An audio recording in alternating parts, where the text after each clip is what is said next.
Entonces, estas están en un mismo grupo y es una causa común de mortalidad. 62 casos por 100.000 personas eh, es común, y más que todo en personas de edad más o menos de 55 años hacia arriba.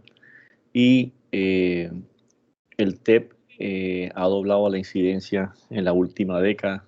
Pronto más hospitalizaciones, más cirugías, más complicaciones. Y esto ha derivado en el aumento de la sospecha clínica y una serie de exámenes que aumentan la sensibilidad en cuanto al diagnóstico. Es más común en hombres que en mujeres.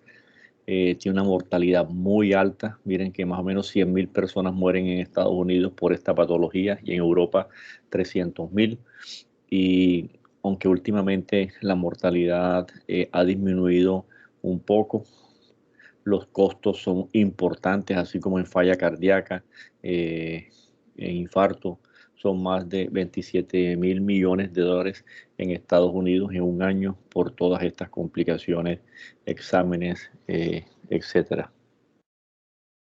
Y digamos, la causa de esta patología se basa en la triada de Virchow. Creo que ustedes ya eso lo han hablado en las clases de pronto de patología, de fisiología, en donde estas tres situaciones son las que van a generar juntas la trombosis, en este caso venosa, que inicia casi siempre a nivel de las venas de las piernas infra iliofemorales, que son las que van a desprender el trombo y va a llegar al pulmón. Entonces, son tres situaciones que juntas producen este daño. El primero es el éxtasis. Son pacientes que casi siempre están en reposo, acostados, politraumatizados, cirugías muy largas, enfermedades como falla cardíaca, etcétera, para pacientes con traumatismos raquimedulares, fracturas, que el reposo prolongado hace que se produzca el éxtasis, y este éxtasis va a favorecer a la formación de trombos en las venas de las piernas y se van a desprender y van a llegar al pulmón. Igual compresiones extrínsecas de las piernas, tumores, etcétera, también pueden formar estos trombos. Además de eso, puede haber un daño endotelial, bien sea por un trauma, por una trombosis venosa previa, catéteres que se coloquen a nivel venoso, catéteres femorales, catéteres subclavios, quimioterapia. Todo eso va a producir daño en el vaso. Y de fondo tiene que haber de pronto también otro factor, que son estados protrombóticos. Son patologías que favorecen a la formación de trombos. Como ustedes saben, el embarazo es una patología que produce estado protrombótico. Algunos medicamentos como los estrógenos, por ejemplo, también. Algunas patologías, algunas enfermedades como el síndrome nefrótico, el cáncer, eh, algunos déficits de sustancias, de problemas hematológicos que evitan, o sea, que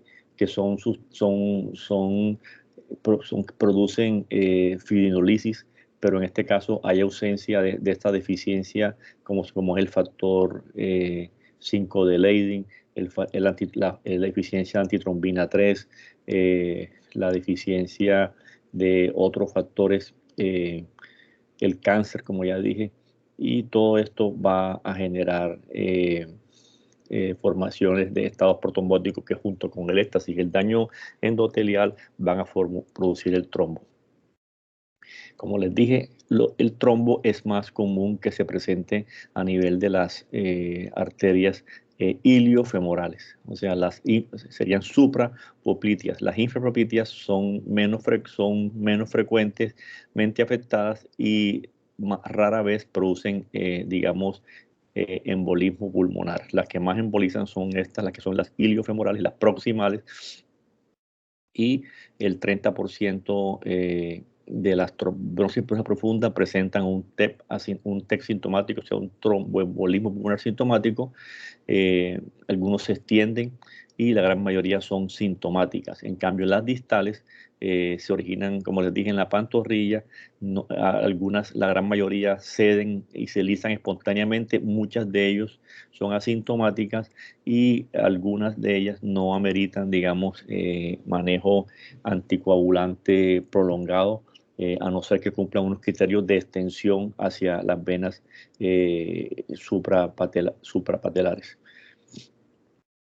Entonces, acá vemos que la gran mayoría de trombos se forman aquí en la región iliofemoral. Este trombo se produce por el daño, por la triada de Virchow, por la éstasis, por la injuria de la pared o por el estado de hipercoagulabilidad, formando trombos que se van a desprender, y estos trombos van a viajar por vía venosa y se van a ir a pasa por vena cava superior, aurícula derecha, ventrículo derecho y ventrículo derecho, salen a las ramas pulmonares y van a producir obstrucción de la arteria pulmonar. Esa arteria pulmonar, este trombo pueden ser distales pequeños o pueden ser grandes.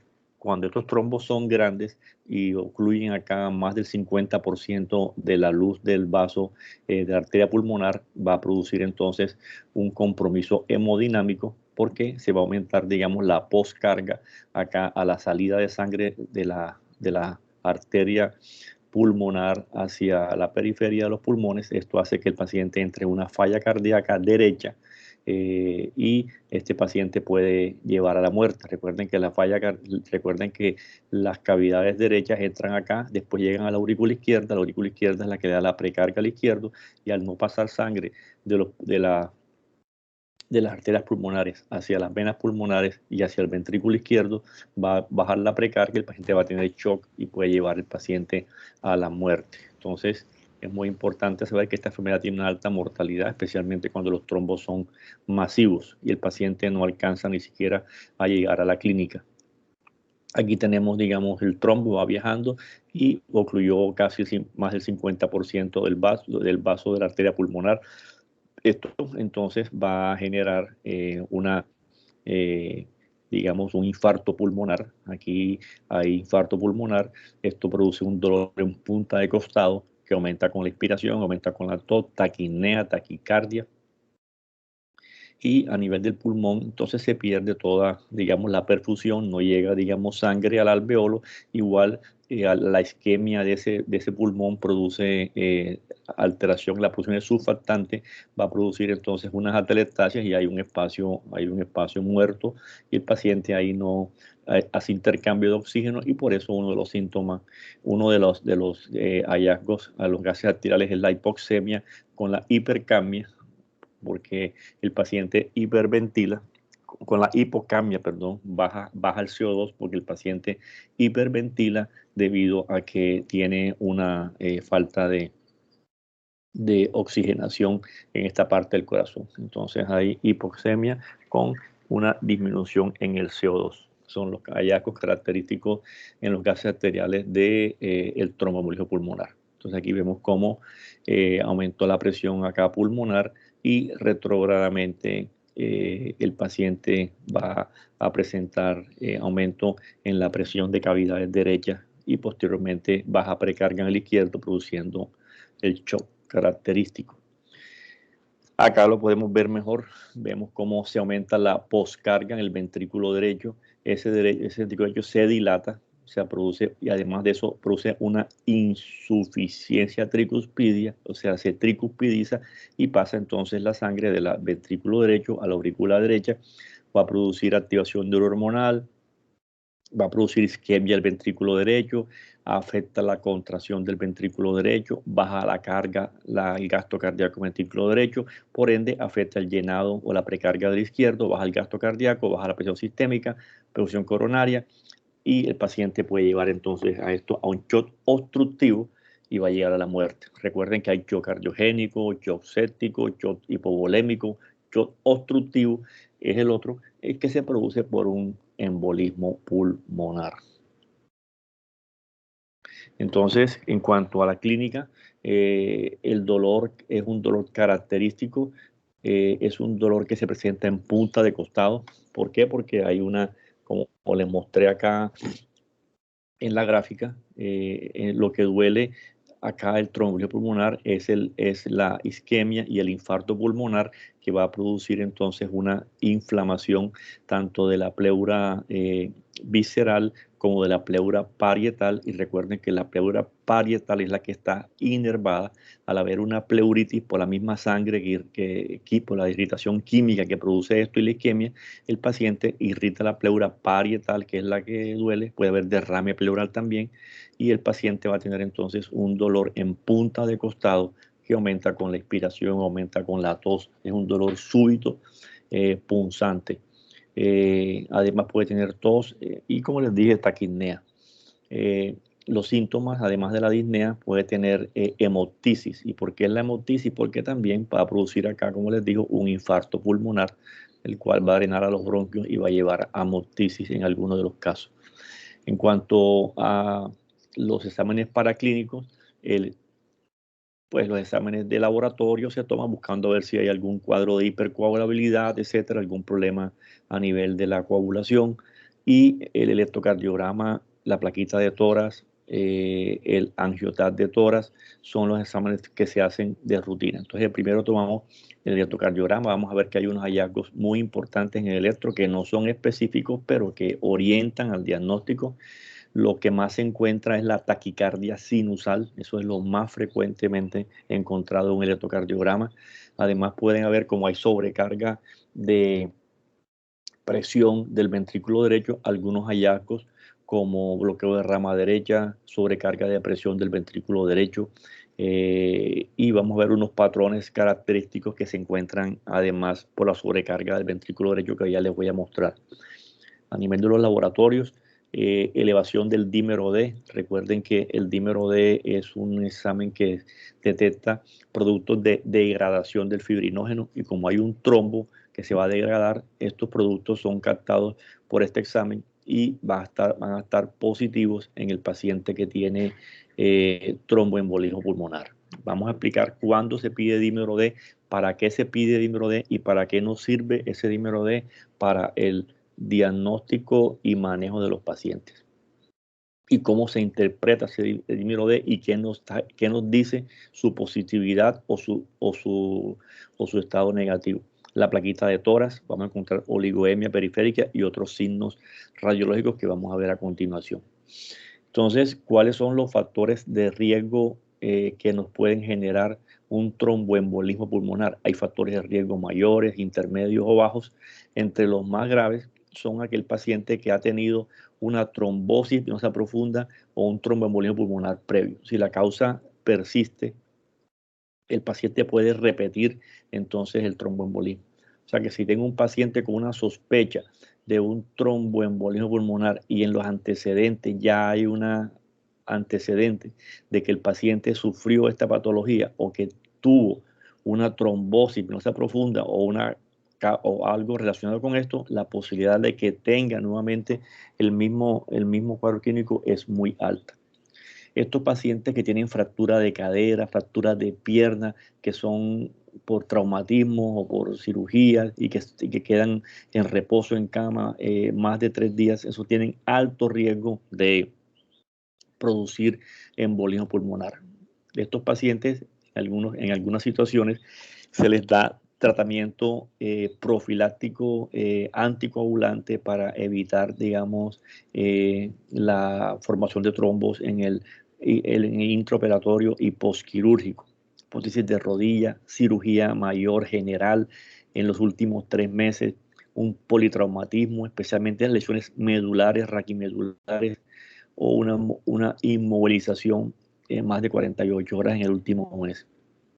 Entre los factores moderados, la cirugía artroscópica de rodilla, que tiene, digamos, es más rápido, el periodo de recuperación es más rápido, pero de todos modos hay que guardar reposo, pero menos que con la cirugía abierta, un catéter central venoso, una quimioterapia. El cáncer es muy factor de riesgo moderado, la falla cardíaca. Ustedes saben que hay éstasis sobre edema de miembros inferiores, etcétera. Entonces la falla cardíaca derecha produce éxtasis venoso y esto va a favorecer entonces a formación de trombos, especialmente en miembros inferiores.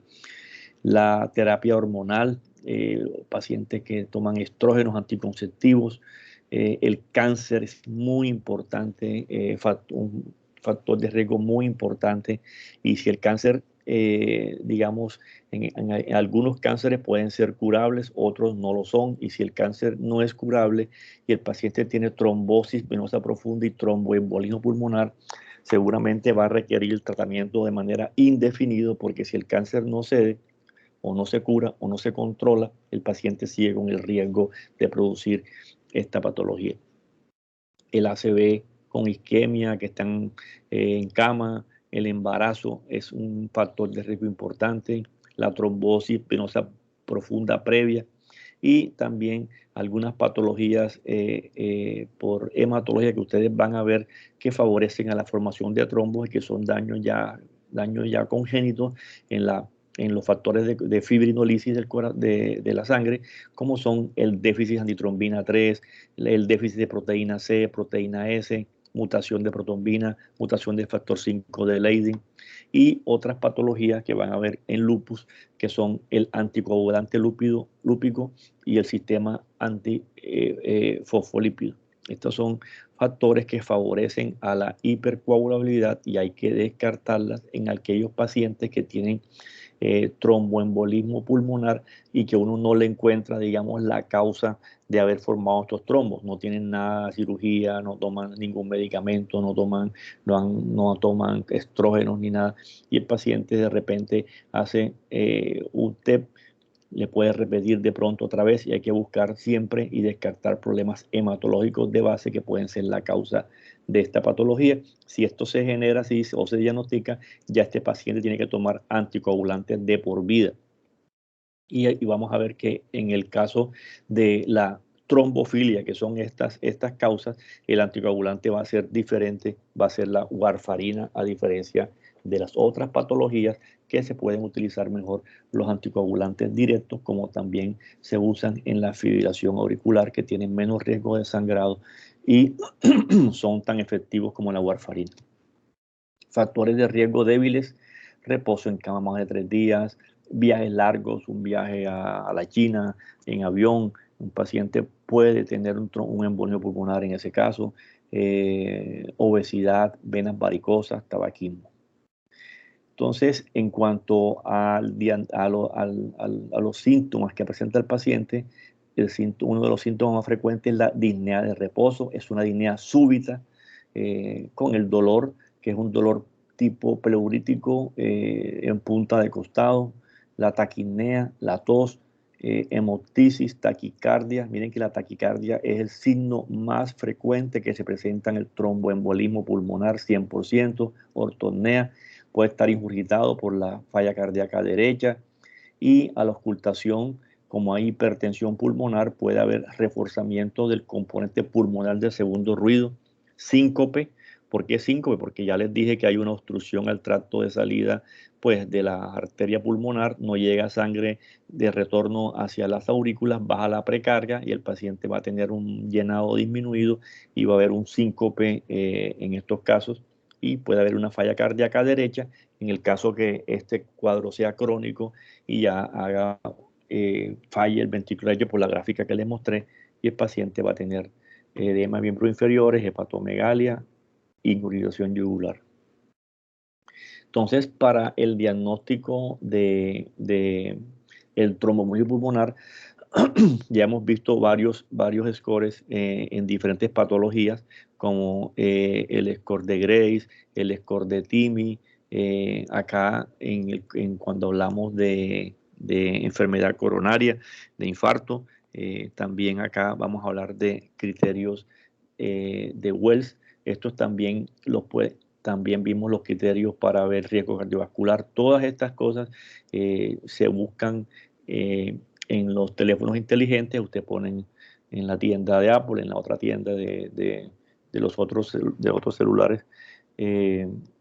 Usted pone entonces los criterios de Wells, tromboembolismo venoso, y ahí le baja la aplicación. Entonces eso le da un puntaje a usted y usted va, ese puntaje le dice si usted tiene una alta probabilidad, una moderada probabilidad o una baja probabilidad. Entonces usted le va sumando los puntos al cáncer, a la hemoptisis, cirugía reciente, si ha tenido tromboembolismo previo, si está taquicárdico, es muy importante esto, si tiene signos clínicos de trombosis venosa profunda y si no hay otro diagnóstico que explique eso. Si no hay ningún otro diagnóstico y usted está convencido de que puede ser eso, usted suma los puntos y si le da mayor o igual a 6 es un alto riesgo, de 2.5 a 5.5 moderado riesgo y menor o igual a 2 es un bajo riesgo. También hay otros criterios que son los criterios de Ginebra, que también tienen un puntaje, lo pueden bajar ahí a nivel, en las aplicaciones, pero el más utilizado es el criterio de Wells. Y esta es una estratificación de severidad que se llama PESI o SPESI, que es esta, en donde también tiene, más que todo te dice a ti el pronóstico del paciente y la mortalidad que va a tener. No tanto el diagnóstico, sino el pronóstico. Aquí tenemos los ítems y le van sumando puntos. Entonces, estos puntos, al sumarle, le dicen si usted tiene una clase 1, clase 2, 3, 4 o 5. Entre más clase tenga, la severidad es mayor, también nos ayuda a ver el pronóstico de los pacientes. ¿Qué hacemos entonces nosotros para hacer el diagnóstico del paciente con tromboembolismo pulmonar? Lo primero que tenemos que saber es que si tenemos la sospecha de TEP y verificamos si hay shock o no hay shock. Entonces, si el paciente no tiene shock, o sea, hipotensión, bajo gasto, nosotros evaluamos, nos relajamos, no hay ninguna urgencia, solamente tenemos que decidir si vamos a diagnosticarlo o no y lo más importante, si vamos a iniciar inmediatamente el manejo. ¿Cuál es el manejo? La anticoagulación, porque si no anticoagulamos y nos ponemos a pensar, le repite el TEP y se muere el paciente. Entonces, cuando no hay sospecha de hipotensión, o sea que está estable el TEP, vamos a ver la probabilidad del test. Entonces, del TEP, nosotros le hacemos los criterios de Wells. Si los criterios de Wells tienen una baja probabilidad o una probabilidad intermedia, o sea, está muy bajo o en el medio, o sea, nos da en el Wells, nos va a dar entonces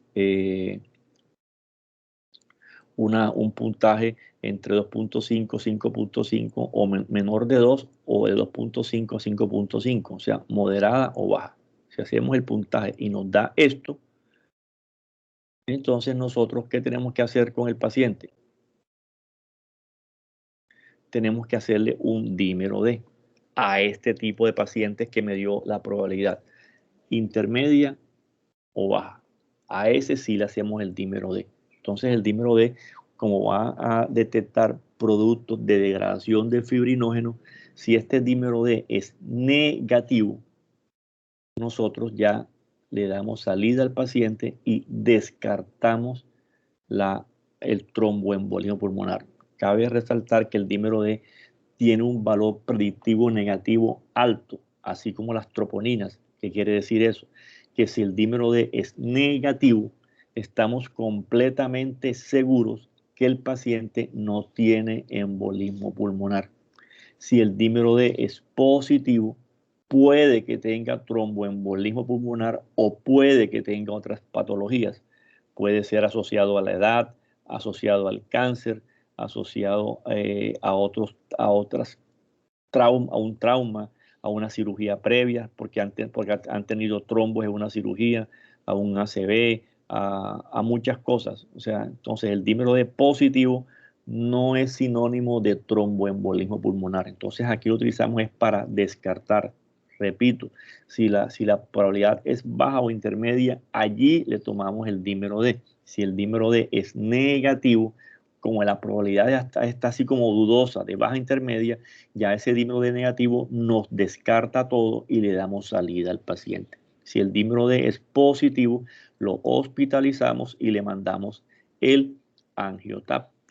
El AngioTAP sí tiene un valor predictivo negativo también alto, o sea, él nos muestra, si nos sale normal, lo más seguro es que no tenga nada. y si es confirmado, iniciamos tratamiento, y si el angioTAT no sale negativo, pues también le damos salida. Entonces, ahí no hay duda. Cuando yo tengo una probabilidad alta, porque le hago el Wells, y el Wells me va a dar acá mayor o igual a 6 puntos, yo no le voy a hacer dímero D, porque ya tiene una probabilidad muy alta. No me voy a enredar con eso. Yo de una vez directamente paso al angioTAT. Si el angioTAT es positivo, lo hospitalizo, inicio tratamiento, y si el angioTAT es negativo, no tiene TEP y le doy salida. Pero recuerden que hay que descartar otra serie de patologías. Recuerden que el tromboembolismo se puede confundir con un infarto, se puede confundir con una disección aórtica, con otras patologías de dolor torácico, un neumotórax, que hay que descartar. Esto no quiere decir que ya sea para la casa. Usted descarta el tromboembolismo y busca otras patologías si es del caso. Entonces, además de eso, le mando su hemograma, pues, exámenes de coagulación, BCG, LDH, las troponinas se pueden mandar, pueden salir positivas. ¿Por qué? Porque recuerden que al haber una falla cardíaca, una sobrecarga del ventrículo derecho, esta va a producir una sobrecarga de presión y puede llegar a una injuria a nivel, una isquemia del ventrículo derecho por la falla cardíaca, y un desbalance oferta-demanda del ventrículo derecho por la sobrecarga de presión, y pueden elevarse las troponinas. Eso no quiere decir que tenga un infarto, pero usted las manda siempre orientado en que puede ser eso. Tampoco ahora vamos a decir que tiene un infarto y un tromboembolismo. Puede suceder, pero el hecho de que salga positivo, eso te da a ti lo mismo que el péptido natriurético, el que se eleva en la falla cardíaca, que ya yo les hablé, por la sobrecarga derecha que tiene. Eso me estratifica el diagnóstico y me predice el pronóstico. ¿Qué quiere decir? Que pacientes que tengan tromboembolismo pulmonar y cursen con troponinas positivas altas o con péptidos natriuréticos elevados, nos dice que el paciente tiene un alto riesgo. Entonces hay que hospitalizarlo y hay que proceder al manejo de manera urgente. Los gases arteriales, como ya les dije, lo que más se encuentra, lo patoneumónico, es la hipoxemia. ¿Por qué hay hipoxemia? Porque no hay disminución en la perfusión de ese alveolo, no pasa la sangre. Además de eso, el oxígeno, digamos, sí puede entrar, pero como no hay sangre para hacer el intercambio gaseoso, el paciente va a tener hipoxemia. Y la hipocamia, o sea, hay hipocamia, y va a haber entonces el paciente hace una alcalosis respiratoria, hiperventila para tratar de producir mejor oxigenación. Entonces hay bajo PO2 y bajo PCO2. Entonces ahora una gasometría normal no excluye el diagnóstico. El dímero D, como les dije, se produce por producción de productos de degradación de la fibrina. Tiene un alto valor predictivo negativo, 99%. Si mi dímero D sale negativo, existe la posibilidad de que el 99% de posibilidades que yo no tenga un tromboembolismo pulmonar. Valor limitado cuando hay alta probabilidad clínica. Ya les dije, cuando hay alta probabilidad clínica, nosotros no hacemos dímero D, sino que pasamos directamente al angioTAT, porque el valor es limitado. Valor anormal cuando es mayor de 500 nanogramos por mililitro. ¿Cuáles son los falsos positivos? O sea, se pueden elevar sin tener un tromboembolismo pulmonar. Entonces, por eso que pacientes que tengan cáncer, que tengan una inflamación en cualquier órgano, que tengan una hemorragia, un traumatismo, una cirugía previa, una necrosis, esos pacientes se les eleva el dímero D, porque tienen estos factores, aumentan el producto de degradación del fibrinógeno. Falsos negativos, presencia de trombos pequeños, infarto pulmonar aislado, etc. Pero lo más importante son estos falsos positivos. Por eso no hacemos el dímero D cuando tenemos una alta probabilidad en el score de Wells. Como les comenté, en el electrocardiograma lo más característico es la taquicardia sinusal. En ocasiones puede haber fibrilación auricular por dilatación de la aurícula derecha, por sobrecarga derecha, dilatación de aurícula derecha, como les dije anteriormente, por la oclusión del trombo a nivel de la arteria pulmonar. El 70% de estas anormalidades son inespecíficas. Hay una que se encuentra más o menos póngale en el 10 al 20% de los pacientes, que es el famoso patrón S1Q3T3. S1Q3T3. ¿Qué es eso? Que en el electro encontramos en D1, o sea, una S en D1, una onda Q en D3 y una T negativa en D3. Entonces, eso se llama S1, Q en D3 y T negativa en D3. Eso es característico de la sobrecarga de presión del ventrículo derecho, pero no se encuentra en todos los electros. Además, puede haber bloqueo de rama derecha por sobrecarga del corazón derecho. Puede haber unas T negativas de B1 a B3, a B4, que es por la sobrecarga de presión del ventrículo derecho. O puede haber fibrilación auricular. Aquí tenemos S1, Q3 y la T3. Patrón de sobrecarga del ventrículo derecho. Y miren estas ondas T negativas, B1 en B2 y en B3, que también indican sobrecarga de presión del ventrículo derecho. 300, 150, 100, taquicardia sinusal, el hallazgo más importante y más frecuente en la clínica y en el electrocardiograma en pacientes con tromboembolismo pulmonar. La placa de tórax, entonces ustedes piden sus laboratorios, su electro y su placa. Antes de mandar el angioTAC, tienen que mandar la placa de tórax. Ahí pueden encontrar algunos hallazgos al examen en la radiografía que no son específicos, pero nos pueden orientar. Generalmente es inespecífica y suele ser normal en el 12% de los casos. Los hallazgos más frecuentes puede haber un derrame pleural. Vamos a buscarlo aquí. Aquí tenemos un derrame pleural. Recuerden que el derrame pleural izquierdo en un paciente hay que siempre buscar tromboembolismo, buscar cáncer. Cuando es derecho puede ser más que todo por falla, pero cuando es izquierdo es aislado y tiene un dolor y una dificultad respiratoria y signos de posible TEP, este diagnóstico lo confirma. ¿Y por qué hay un derrame pleural izquierdo? Porque ya les dije que hay una pleuritis, hay isquemia, necrosis de la pleura, sangrado, y es un derrame que se produce, un derrame hemático, digámoslo así, porque es la isquemia y eso produce muerte celular y hemorragia a nivel del pulmón. Entonces puede haber derrame. Además pueden haber atelectasias. Esas atelectasias, ¿por qué hay atelectasia? Porque ya les dije, se pierde la surfactante porque hay isquemia y eso produce un colapso de los alveolos y entonces al colapsarse los alveolos se jala, digamos así, porque se contraen, se colapsan los alveolos y se jala el hemidiafragma y el paciente, vamos a encontrar unas líneas acá de atelectasia y miren cómo el hemidiafragma se puede levantar. Entonces, o subir, y es elevación del diafragma por atelectasia. Otra hallazgo importante es el famoso signo de Westermann, que es una oligoemia focal. Entonces, vamos a verlo de pronto en otra radiografía, como hay una isquemia de la arteria pulmonar, entonces en el pulmón se va a ver una zona como más radiolúcida porque no hay vasos sanguíneos en esa parte de la placa de tórax y se ve una radiolucidez y se llama signo de Westermann. Hay uno que se llama la joroba de Hampton, que es una condensación parenquimatosa triangular de base pulmonar, que es esta que está aquí.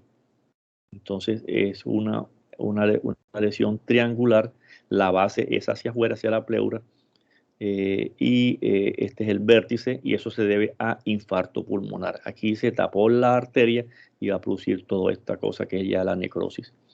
Signo de Paya, que es agrandamiento de la arteria pulmonar. ¿Por qué? Porque hay una sobrecarga de presión del ventrículo derecho.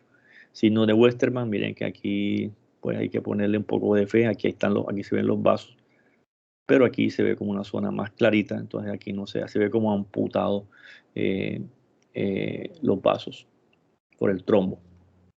Entonces, los pacientes de riesgo bajo, riesgo intermedio, a quien yo les haga el dímero D y salga positivo, pasamos inmediatamente al angiotat.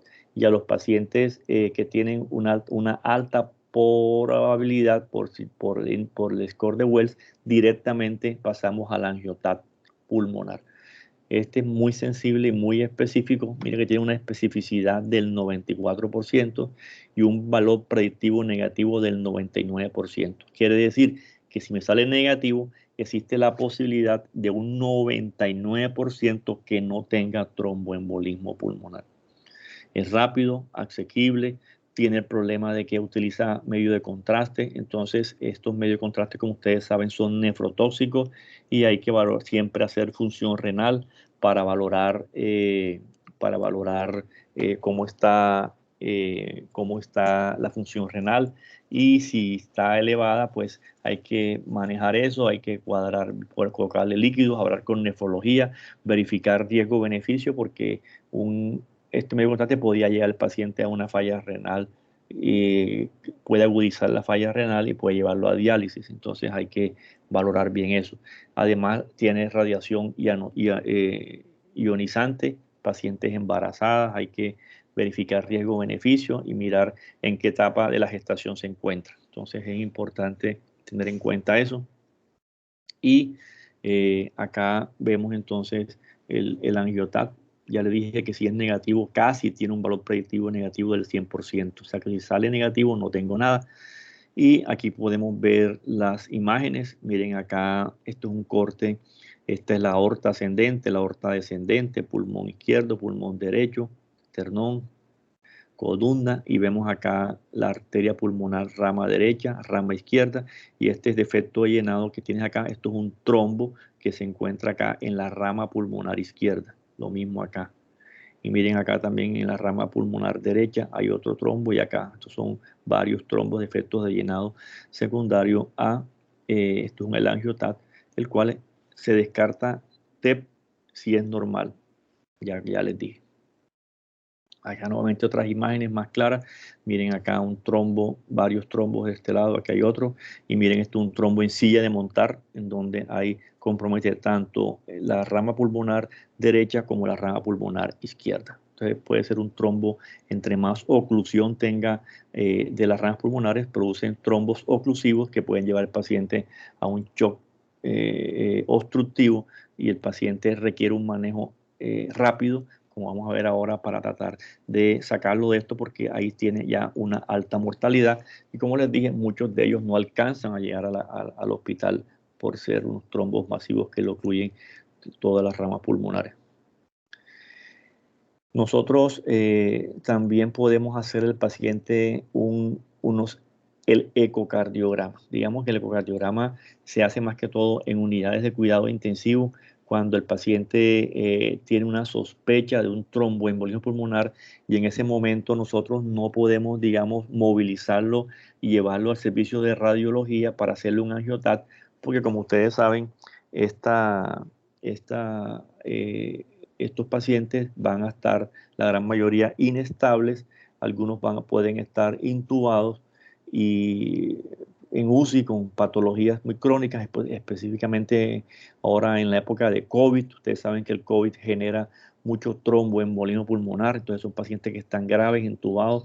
Entonces tenemos que, si el médico sospecha un TEP secundario a la patología de base, llámese COVID, cirugías prolongadas, etcétera, y el paciente tiene el dolor, el paciente hace un shock de causa no aclarada, y los gases son característicos de eso, pues, y no podemos llevarlo a un servicio de radiología, hay que ir nosotros con el equipo a la cama del paciente y hacerle un ecocardiograma. Ese examen, digamos, no es muy exacto, pero nos da una serie de características que le pueden uno sugerir al intensivista que estamos frente a un tromboembolismo pulmonar, y él procederá entonces a hacer el tratamiento fibrinolítico u otro que necesite, que vamos a ver ahora, para tratar de mejorar el paciente. ¿Qué podemos ver? La vena cava inferior dilatada, el tamaño del ventrículo derecho mayor que el tamaño del ventrículo izquierdo, una desviación del septum hacia la izquierda, un aplanamiento septal, una fracción de eyección disminuida del ventrículo derecho, una hipertensión pulmonar, como vamos a ver ahora. Estos son los hallazgos más frecuentes. Miren cómo se creció el ventrículo derecho más que el izquierdo y está rechazando el septum hacia el ventrículo izquierdo, aplanamiento del ventrículo del septum interventricular, dilatación de la vena cava inferior que no se colapsa con la inspiración. Y se puede ver también el trombo en algunas ocasiones, y al medir, digamos, la fracción de eyección del ventrículo derecho por el TACSE, este va a ser menor de 16 milímetros y esto nos indica una disfunción ventricular derecha.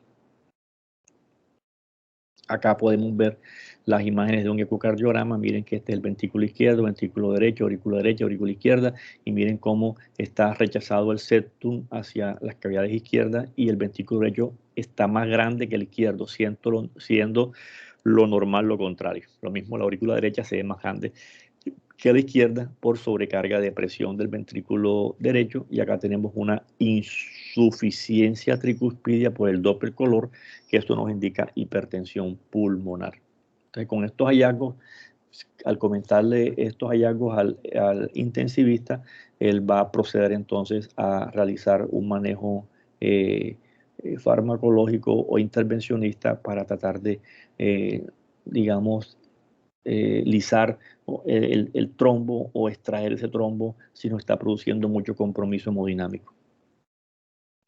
Hay otros métodos diagnósticos que no se usan casi, que son la arteriografía pulmonar.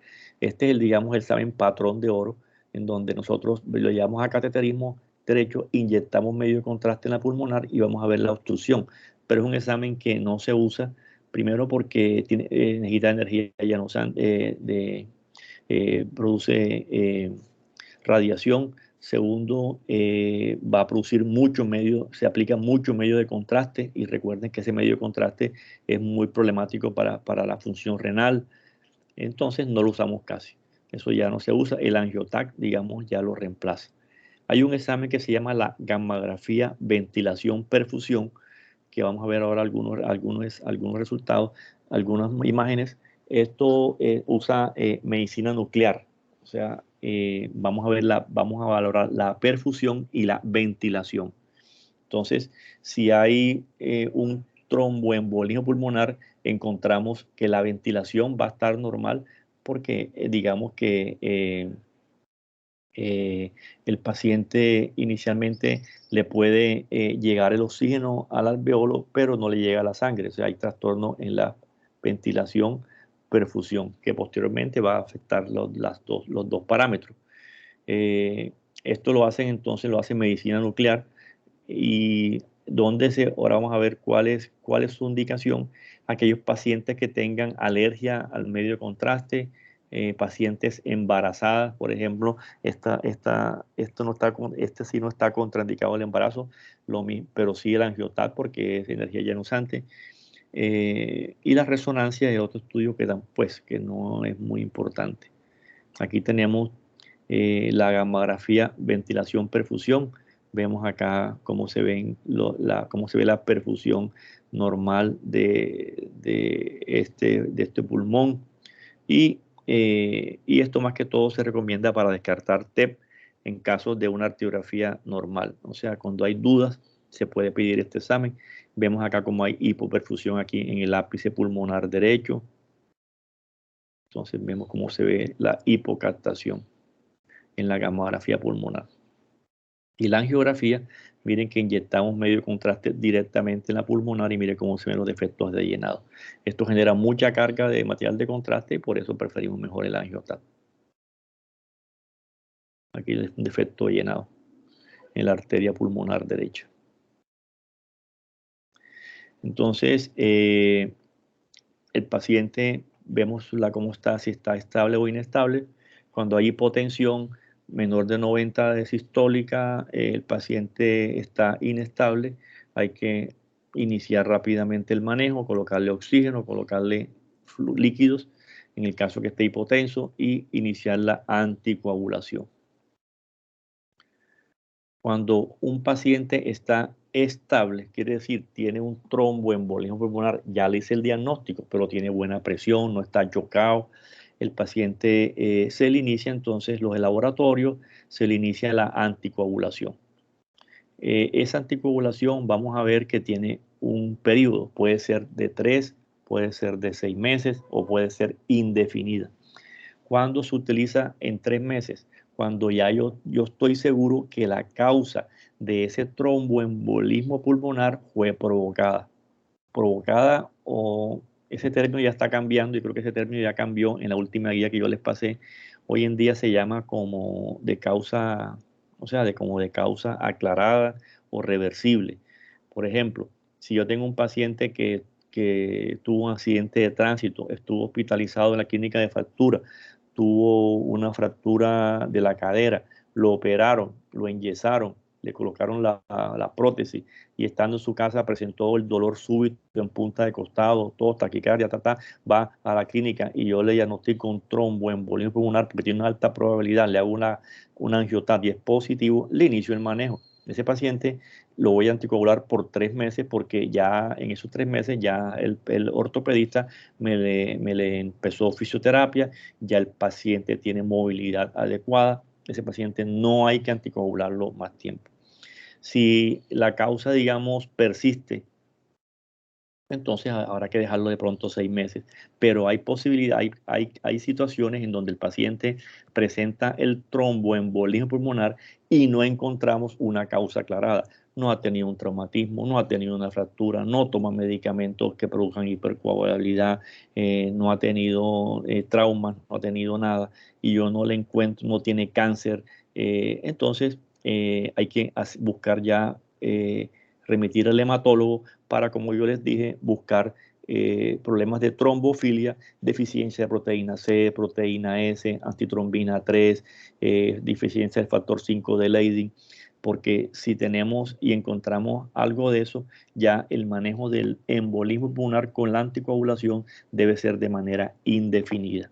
Lo mismo, pacientes que les repite, un paciente más que todo de raza masculina, que le dé un TEP y una trombosis profunda, le dé el TEP, se le cure, pase eso y vuelve y le da otra vez, entonces ese paciente ya queda indefinido porque seguramente hay algo de base, de fondo, que no hemos encontrado y que nos está generando, digamos, un trastorno de coagulación y definitivamente nos puede llevar a la muerte o a la hipertensión pulmonar por TEP recurrente. Hay que anticoagularlo de por vida.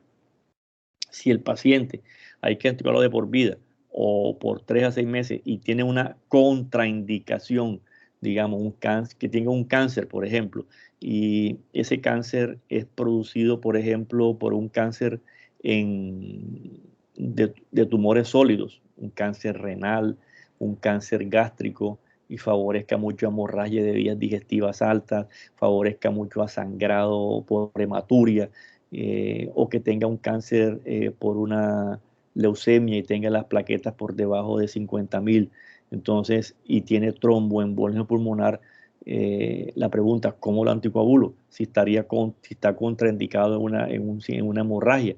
Esos pacientes se les puede colocar como un filtro que se llama filtro de vena cava.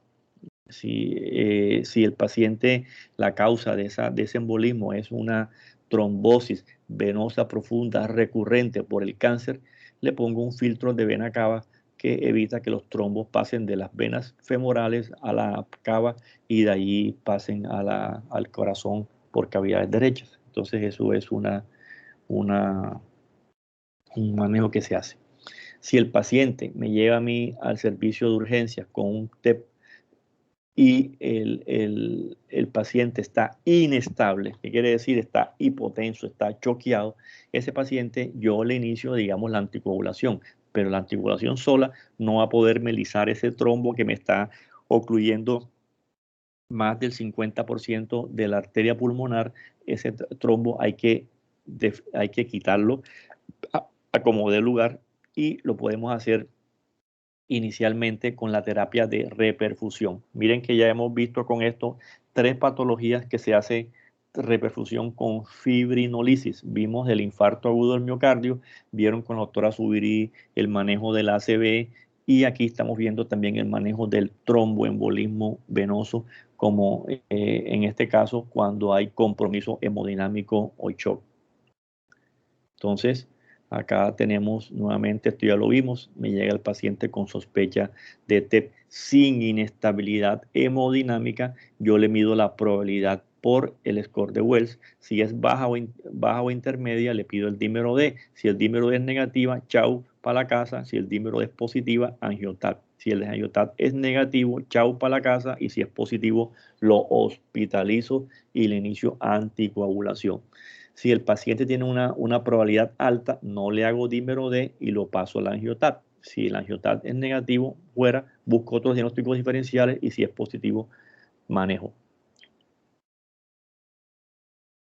Si está con compromiso hemodinámico, entonces ya les dije, el paciente hay que hacerle un eco torácico. Si está hospitalizado, no lo puedo mover de pronto a hacerle digamos, un angiotat debido a que está muy inestable. Le puedo hacer en la UCI el eco torácico y si tengo una disfunción o algún hallazgo de estos de sospecha de tromboembolismo pulmonar, le puedo llevar, si puedo llevarlo al angiotat, o sea, si es factible, ojalá llevarlo, y si el angiotat es positivo, le inicio el manejo de TED para pacientes de alto riesgo. Si el angiotat es negativo, busco otras causas de shock, un shock séptico, un shock hemorrágico, un infarto ventricular derecho y cualquier otra cosa, un shock, cualquier cosa de esta.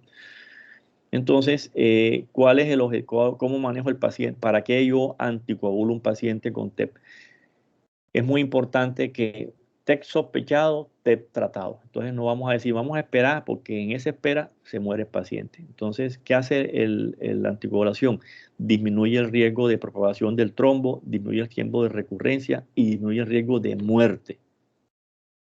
Este manejo, como les dije, se puede hacer, digamos, inicialmente se hace agudo, hospitalizado, y después se da al paciente salida para la casa. Puede durar 3 meses cuando el TEP tiene una causa aclarada o el que llamaban antes provocado, o indefinido o extendido cuando es asociado a un cáncer, cuando el cáncer sigue persistiendo y siguen, digamos, presentándose trombos, o cuando no hay una causa clara para pensar. Si yo lo dejo de anticoagular y sigue presentándose trombos, va a haber un síndrome postflevítico, se hincha la pierna, se daña las venas y produce un síndrome postflevítico o una hipertensión pulmonar tromboembólica. Es lo que queremos evitar con el manejo adecuado, más de 3 meses en el caso que lo necesite. Idealmente, nosotros lo que hacemos, o de pronto lo que hacíamos, porque ya hay manejos nuevos, esto también se puede hacer en algunos casos, es lo inicial que hacemos en un paciente cuando nos llega con un tromboembolismo pulmonar es iniciar la anticoagulación. Podemos utilizar heparina no fraccionada, la misma que utilizamos en el infarto que yo les comenté, o podemos utilizar también las heparinas de bajo peso molecular. En este caso tenemos un ejemplo de la enoxaparina, y que se inicia a razón de 1 miligramo por kilo cada 12 horas. Si pesa 60 kilos, una ampolla esto viene de 20, 40, 60, 80, una ampolla de 60 miligramos subcutánea cada 12 horas, ¿cierto? Pero como esto no la podemos mandar para la casa porque son pacientes que esta droga no puede quedarse en ampollas, uno tiene que pasar a la vía oral. Si voy a utilizar warfarina, recuerden que la warfarina de pronto ya la han visto, no sé, en alguna patología, pero nosotros vamos a hablar cuando hablemos de fibrilación auricular, vamos a hablar de warfarina. Se puede utilizar en estos pacientes. Pero la warfarina tiene un problema, como ustedes saben, y que vieron muy bien en farmacología. Esta droga va a producir, para su inicio, al empezar el medicamento, digamos el primer o segundo día, la acción anticoagulante no es inmediata, demora más o menos entre 3 a 5 días para coger, digamos, niveles. Y para hablar de niveles, tengo que medir el TPINR y tener ese TPINR entre 2 y 3. Entonces, nosotros lo que podemos hacer es, mientras yo inicio la enoxaparina, inicio junto la warfarina. No va a pasar nada porque esta warfarina apenas va a coger niveles, es como al quinto día. Entonces, tercera 5 días. O sea que si doy los dos juntos, no pasa nada. Y yo todos los días le voy pidiendo un TP-INR. Cuando el TP-INR me llegue de 2 a 3, yo suspendo la nosaparina y ya puedo tener la seguridad que mi paciente está anticoagulado con warfarina en rango terapéutico. En este caso, en el tromboembolismo pulmonar es entre 2 y 3. Entonces, este es el manejo con warfarina. ¿Cuánto utilizamos warfarina? Esta droga es el único anticoagulante que está en el POS. En aquellos pacientes que no exista la posibilidad de poderle dar los anticoagulantes directos que vamos a hablar ahora, que son los mismos que utilizan para fibrilación auricular. O otra situación que sí hay que hacerlo siempre es que cuando mi paciente tiene un tromboembolismo pulmonar y la causa de este tromboembolismo pulmonar es secundario, una trombofilia, que quiere decir presencia de anticoagulante lúpico por un lupus, etcétera, esos pacientes el anticoagulante de elección es la warfarina y no los anticoagulantes directos. Acá tenemos entonces los anticoagulantes directos que son más cómodos, primero porque no necesitan realizar TP-INR. Este paciente, una vez se va para la casa, hay que hacerle TP-INR cada semana por 4 semanas para que verificar que esté en rango entre 2 y 3 y después hacer un TP-INR mensual. Si el paciente se anticoagula por 3 meses, pero eso siempre es un riesgo. Cuando es FA es de por vida y hay que hacer entonces, es tener, digamos, otra enfermedad, porque tienes que ir al médico mensualmente a sangrarte y a llevarle el examen para ver si está en rango terapéutico, cosa que evitamos utilizando los anticoagulantes directos, que son drogas que tienen, además de ser más cómodos, además de no hacer TP-INR, son drogas que tienen menos riesgo de sangrado, especialmente sangrado cerebral, y el único problema es que no está en el POS, pero para diagnóstico de fibrilación auricular, pero para diagnóstico creo que de profilaxis para cirugía, eh, para cirugías sí se usa. Recuerden que yo les comenté que pacientes que van a ir a cirugía de cadera, por ejemplo, usted le puede dar profilaxis de cualquiera de estos medicamentos con unos protocolos establecidos y para evitar que se formen trombos y genere embolismo postquirúrgico en el reposo prolongado. Ahí sí está indicado, sí están autorizados, pero para el TEP, digamos, de manejo de tratamiento como tal o para la fibrilación auricular, no está dentro del POS, hay que llenar el MIPRES. Tenemos los 3 medicamentos, el Rivaroxaban se inicia 15 miligramos cada 2 horas por 21 días y después se pasa a 20 miligramos al día. El Apisaban se da 10 miligramos cada 12 horas por 7 días y después se sigue 5 cada 12 horas o 2.5 cada 12 horas. ¿Cuándo doy 5 y cuándo doy 2.5? 2.5 miligramos doy cuando tenga 2 de 3 criterios establecidos, que son que tenga más de 80 años, que tenga un peso menos de 60 kilos y que tenga una creatinina mayor de 1.5. Si tengo 2 de 3 criterios, le doy 2.5 miligramos cada 12 horas. Si no, le doy 5 cada 12 horas. Dabigatran es el único que necesita, antes de darle el manejo oral, heparina de bajo peso molecular cada 12 horas por 7 días y de una vez paso después al medicamento, 150 cada 12 horas. Tanto el Rivaroxaban como el Apisaban, usted le puede arrancar directamente hospitalizado de manera oral y no amerita aplicar heparina de bajo peso molecular como si hay que hacerlo con el Dabigatran. Y la warfarina, ya les dije, en algunos casos, especialmente síndromes antifosfolípidos, trombofilia, estos pacientes hay que iniciarles la heparina y después pasar entonces a iniciar simultáneamente la warfarina y cuando esté entre 2 y 3 ya el paciente se le da la salida. Cabe anotar que estos pacientes, estos medicamentos anticoagulan de manera adecuada y estos tienen el problema que miren que la tasa en rango terapéutico, o sea, que esté entre 2 y 3, debe ser mayor de 70. Muchos pacientes la tienen en 60, que quiere decir que el 40% de los pacientes, a pesar del manejo adecuado, están fuera de rango, están por debajo de 2, riesgo de trombosis, están por arriba de 3, riesgo de sangrado. Entonces, esto es una galleta, tomar este medicamento en algunos pacientes, porque para que se mantenga en el rango terapéutico hay que hacer ajustes en ocasiones. Y por eso es que los nuevos anticoagulantes ya no son nuevos porque tienen más de 10, 15 años, son mejores porque son tan efectivos como con menos riesgo de sangrado y nos evitamos hacer el TP-INR. Ahora, si el paciente ya nos diagnosticamos que tiene un tromboembolismo pulmonar con compromiso hemodinámico, nosotros tenemos que hacer la terapia de reperfusión. Tenemos el alteplase, tenemos la tetroquinasa y tenemos la uroquinasa. Los más utilizados son estos dos. Aquí tenemos las dosis que se usan en pacientes en UCI. Habrá pacientes en donde no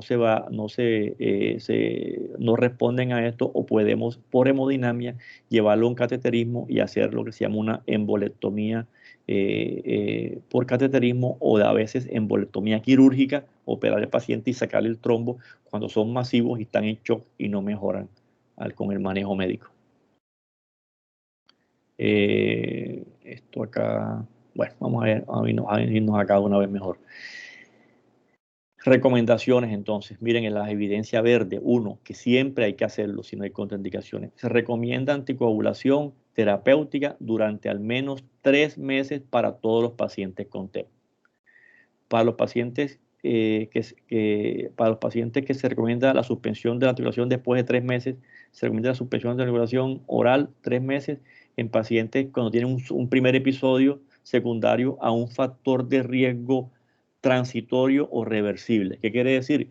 Que estoy seguro que mi paciente le dio tromboembolismo porque lo operaron, porque le dio un ACV y tuvo acostado, porque tuvo un traumatismo, porque tomó estrógeno, porque estaba embarazada, porque tiene un catéter, cualquier cosa de esa, y ya yo le quito el factor y ya yo sé que eso no le va a repetir. Para los pacientes que uno debe continuar más después de 3 meses, el anticoagulante indefinido es recomendado para los pacientes que tengan el TER recurrente, al menos un episodio previo, y que no encontramos un factor de riesgo transitorio importante. O sea, me dio un tromboembolismo, no supe por qué, me repite otra vez, no me he caído, no me he fracturado, no me da un ACV, no tengo un catéter, no tomo estrógeno, no está embarazada la paciente. Entonces no encontramos la causa aclarada. Ese paciente hay que seguirle de manera indefinida el anticoagulante oral especialmente, y buscar a ver por hematología si hay una trombofilia, porque ahí sí tenemos que dejar de por vida la warfarina y no los anticoagulantes orales. Y si no tiene trombofilia, pues podemos dejar los otros para saber qué es lo que está pasando. Nuevamente les recalco que si el paciente tiene un síndrome antifosfolípido, la droga de elección son la warfarina. Entonces, durante la terapia anticoagulante, el manejo ideal es 3 meses. Uno decide si lo para, si es un factor de riesgo reversible o, como se llama ahora, sí es reversible, o sea, no provocado. Pero si el paciente se sospecha que tiene alguna otra cosa de base, es mejor seguir la terapia de 3 a 6 meses, en ocasiones de manera indefinida. Entonces, ¿cuáles son los factores de riesgo, digamos, que son transitorios o reversibles? Una cirugía mayor, hospitalizado, una cesárea, una inmovilidad, y factores de riesgo transitorios menores, que tuvo embarazada, una hospitalización de menos de 3 meses. Estos pacientes, si se les da el TEP, seguramente le vamos a quitar la anticoagulación en 3 meses. Hay factores de riesgo que pueden ser, digamos, reversibles y que se pueden suspender la anticoagulación ya después de 3 meses. Hay cánceres que son curables. La leucemia, algunos cáncer de mama, etcétera, cáncer gástrico que sean in situ. Esos cánceres pueden ser curables y yo puedo quitarle entonces la anticoagulación. Y causas que no puedo, que ya de por vida hay que tomar anticoagulación, la trombofilia, una neoplasia metastásica, eso ya es incurable, y la trombofilia, ustedes saben que eso ya no se cura. Entonces estos pacientes va a necesitar warfarina, y como es una neoplasia o una falla cardíaca crónica, va a necesitar terapia crónica, pero aquí podemos utilizar los anticoagulantes directos, que son más cómodos. Estos son los estudios que muestran los anticoagulantes directos de manera extendida en pacientes con cáncer, y estas son las dosis que se aplican. Miren que aquí esto no es para trombofilia, sino para otros casos.